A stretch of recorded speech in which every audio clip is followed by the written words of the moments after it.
What if the moment everyone celebrated as a long-awaited family breakthrough wasn't the ending people imagined, but the beginning of a whole new round of questions?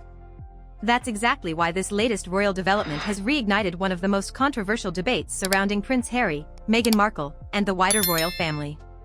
Supporters see reconciliation. Critics see careful timing.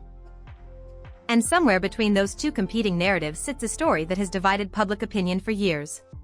King Charles reportedly meeting Archie and Lilibet after years of separation should have been a simple family moment. Instead, the absence of photographs, the lack of Prince William's reported involvement, and the carefully limited public confirmation immediately sparked speculation. Why now? Why, after years of public disagreements, interviews, documentaries, legal disputes, and headlines that seem to push both sides further apart instead of bringing them together? We're accurate. I think the pulse of the people now really suggests that the public can see through PR. Of a woman who was sort of plucked from the masses to become royalty. And Diego, California, a seemingly exasperated Thomas makes a heartfelt plea to his daughter. Well, I love you. Questions like these have led many commentators to revisit old interviews, past claims, and overlooked moments. Among the loudest voices has been Samantha Markle, whose criticism of Meghan stretches back years.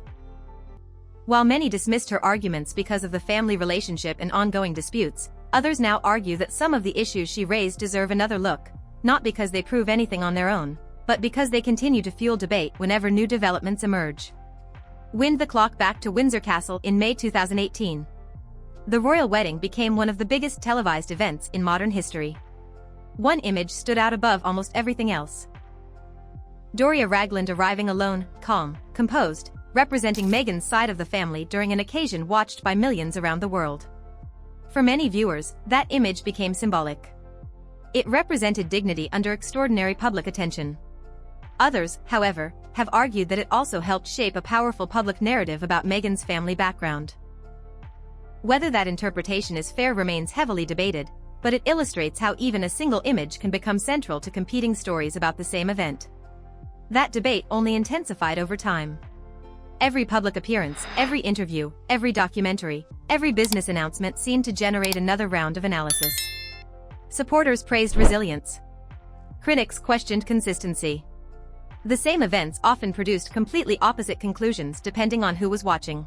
Of Meghan holiday celebration is Netflix announcing to the world, we are done. Samantha Markle repeatedly challenged aspects of the public narrative, pointing to timelines, family relationships, and events from Meghan's earlier life.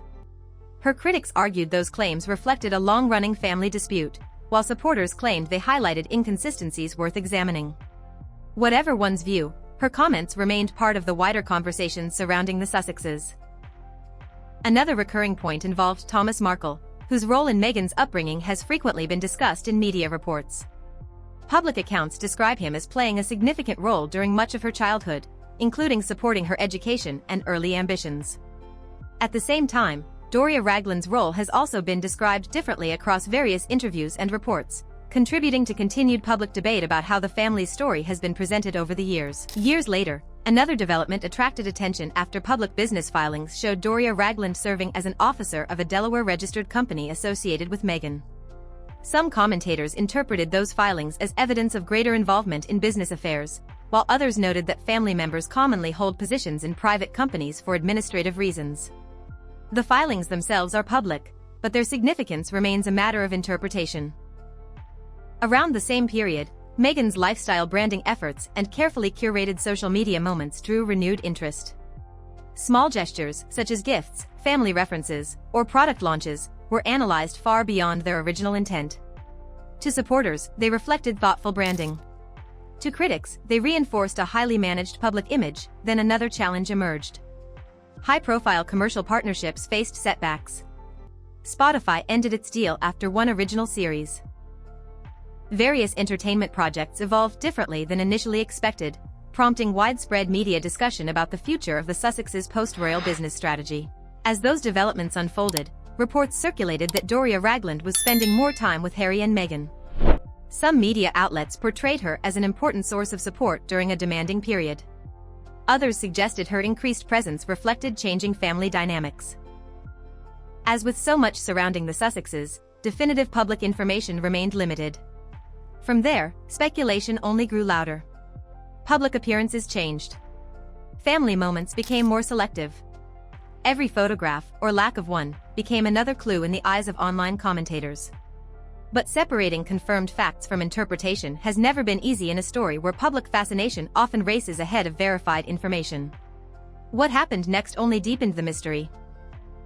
Not because it confirmed anyone's theory, but because it reminded everyone how little the public actually knows about what happens behind palace gates or inside the Sussex household. In the absence of clear answers, speculation rushed in to fill every gap. A missing face in a family photograph became a headline. A carefully worded statement became a puzzle. Silence itself became part of the story. Reports and online discussions began focusing on Doria Ragland's public visibility. Some observers noticed that she appeared less frequently than before, while others argued there was nothing unusual about a private individual stepping away from the spotlight. Yet in a story where almost every public appearance has been analyzed frame by frame, even ordinary absences quickly became fuel for extraordinary theories. Meanwhile, Samantha Markle remained one of the most outspoken critics of Meghan. Over the years, she has consistently argued that aspects of Meghan's public story deserve closer examination. Her supporters believe recent developments have renewed interest in some of those earlier criticisms. Her detractors maintain that long-running family disputes make her an unreliable source. That disagreement itself has become part of the wider public debate. The discussion expanded further when author Tom Bower published his own reporting on Harry and Meghan. His work generated significant media attention, with supporters praising his investigative approach and critics questioning aspects of his conclusions. Like many books covering the royal family, it became another chapter in an already crowded landscape of competing narratives rather than a final verdict on the truth.